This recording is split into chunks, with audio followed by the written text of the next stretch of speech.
Hey guys, Mike here. So today I'm here to talk to you about You Should Have Left. In this review I'll be going over a brief summary of the plot, my quick thoughts about the film and whether or not you guys should go and see it. So I'm going to try and keep this review spoiler free. However, if you don't know anything about the film and you want to go completely blind, then it's just come back to this video once you've seen the film. So with that, let's get started, shall we?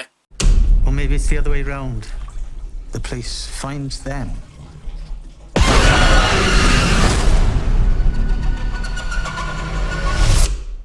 So You Should Have Left stars Kevin Bacon as Theo and Amanda Seyfried as Susanna. In You Should Have Left, Theo is a rich retired banker who decides to book some time away in the Welsh countryside with his family. However, he finds that he's having nightmares about his first wife's suicide, and he realises that these nightmares might have a bit more something to them. And so we have You Should Have Left. So obviously guys, because of what's going on in the world, it has been a while since I've done any new movies. I know that they have been releasing newer movies on like streaming platforms and whatnot, but none of them have really been piquing my interest. Plus I've been doing other things, I've been reviewing older movies, so I haven't really been seeking out any new movies. But then I saw that Kevin Bacon had a new film out and I was like, alright, I'll give that a watch. Plus as well, Amanda Seyfried was in this and I do quite like her as well. But other than these two actors being in this movie, I didn't really know anything else about it. Though I did have the sneaking suspicion that this was going to be a horror film. So in any case, what do they think of You Should Have Left? Well, I do like the level of intrigue that the movie first puts in front of you. I found the movie first draw me in because it was giving little bits of intrigue into these characters' pasts. And as the movie keeps going, you start to find out a little bit more about the dynamic between these two characters. And it's maybe because I quite like both these actors, but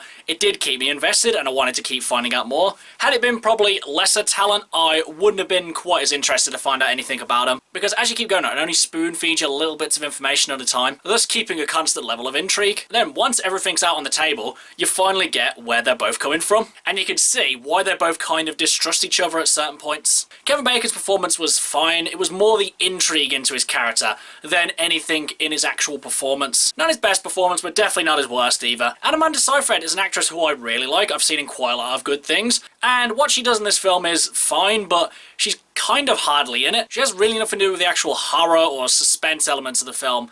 And for the most part, she spends all her time just kind of sleeping, walking around the house, or just spending time on her phone. And she had a good dynamic with Kevin Bacon's character, but she wasn't in the movie as much as I'd want her to be. So both of them were fine, just not their best or worst performances. One thing I did find quite funny was the fact that they went to Wales when she was supposed to be shooting in London. It's pretty much the reason why they actually go to the UK. I was just thinking, why go all the way to Wales? Why not actually go somewhere a bit closer? I mean, the reason they go to Wales is played a bit into the story.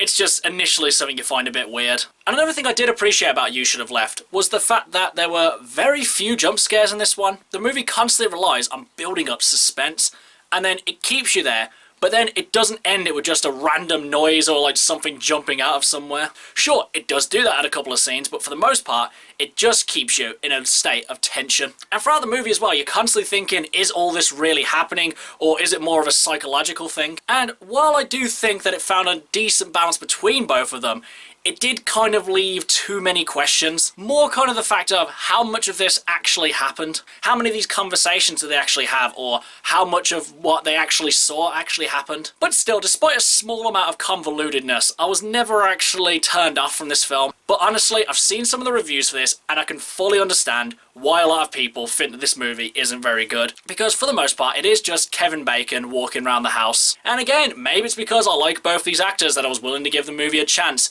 But I do kind of tend to agree with what a lot of people say about this one. Nonetheless, I still found that I quite enjoyed this one. There was the odd good edit here, the score was decent, and the effects were fairly good as well. Overall, guys, I can understand why this movie isn't getting the greatest of receptions. The acting is nothing to write home about, the concept isn't exactly all that original, and while the effects are fairly creative, they're not exactly anything we haven't seen before. And I would say that You Should Have Left leans more towards being a thriller than it does being a horror, because I would say that You Should Have Left was more tense than it was actually scary. Because at no point do you think the characters are in any actual danger. At least that's the feeling I got from it anyway. But I will say, I did quite like the ending. It was slightly unexpected, but not exactly anything amazing really. But now, as for whether or not you guys should go and see it, even though I quite like this one, it's not exactly one I'd ultimately sing great praises for. Because even though I quite like this one, at the end of the day, You Should Have Left isn't really anything special. And it's far from the best thing that Blumhouse has released. But honestly, if you like either of these actors and you're kind of a bit intrigued to see what this is all about or to see if it's as good or as bad as most people are saying it is, then by all means check this one out. Okay guys, that's my review of You Should Have Left. If you've seen it, what did you think about it? And what's your favourite Kevin Bacon horror movie? Whatever it is, drop it in the comments below. Until next time, I'll be Michael. See ya!